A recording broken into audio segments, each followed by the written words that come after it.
এই হামাসদের কারণেই গাজার মুসলিম ভাই বোনের আজকে বিপদে পড়েছে।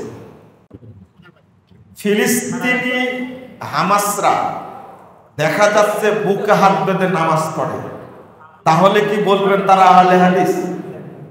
খ্যাপা কোথাকার। বুকে হাত বাঁধতে আহলে হাদিস হয় কে বলেছে? হ্যাঁ, কাদিয়ানীরা নাকি বুকে হাত বাঁধে। শুনে, বুকে হাত বাঁধলে জোরে আমন বললে রফুল আযান করলেও তাকে আহলে হাদিস বলা যায় না। হানাফি মাযহাবের লোক ছাড়া শাফি মাযহাব, মালিকি মাযহাব, হাম্বলি মাযহাব তারা সবাই রফুল আযান করে, জোরে আমিন বলে। তারাও কি আহলে হাদিস? না। আমি বুকে হাত বাঁধি, জোরে আমিন বলি কেন? রাসূল সাল্লাল্লাহু আলাইহি ওয়াসাল্লাম বুকে হাত বাঁধছেন, জোরে আমিন বলেছেন, তাই করব। আর হাম্বলি মাযহাবের একজনকে জিজ্ঞেস করবেন, সে বলবে আমার মাযহাবে আছে জোরে আমিন বলার কথা, বুকে হাত বাঁধার কথা। আমি বলি বুকে হাত, দুইজনের নিয়ত কি একরকম হলো? না। আহলে হাদিস আগে বুঝতে হবে কিসের হামাস। হামাস তো ইখওয়ানি আকীদা। হামাসের সম্পর্কে তুমি কি জানো? ভালো করে তুমি প্রশ্ন করে জানো না? হামাস হলো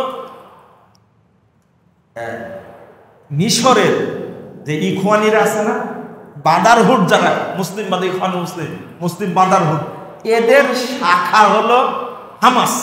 বোঝা গেছে? এদের সম্পর্ক হলো ইরানের সাথে, ইয়ামানের হুতিদের সাথে, আর বাশার আল আসাদ সিরিয়ার সাথে। কথা বোঝা গেল? হিজবুল্লাহর সাথে এদের সম্পর্ক, আহলে হাদিসদের সাথে এদের কোনো সম্পর্ক নাই। এই হামাসদের কারণেই গাজার মুসলিম ভাই বোনের আজকে বিপদে পড়েছে। আল্লাহ যেন হেফাজত করেন। আমিন।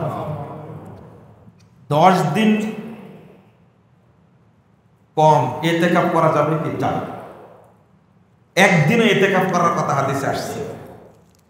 এইগুলো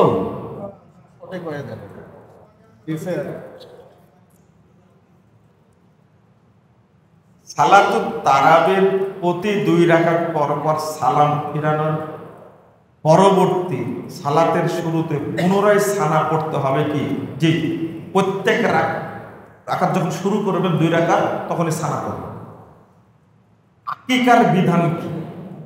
আকিকার পশু কেমন হবে? আকিকার পশুটা কুরবানির পশুর মতো হবে। মনে থাকবে?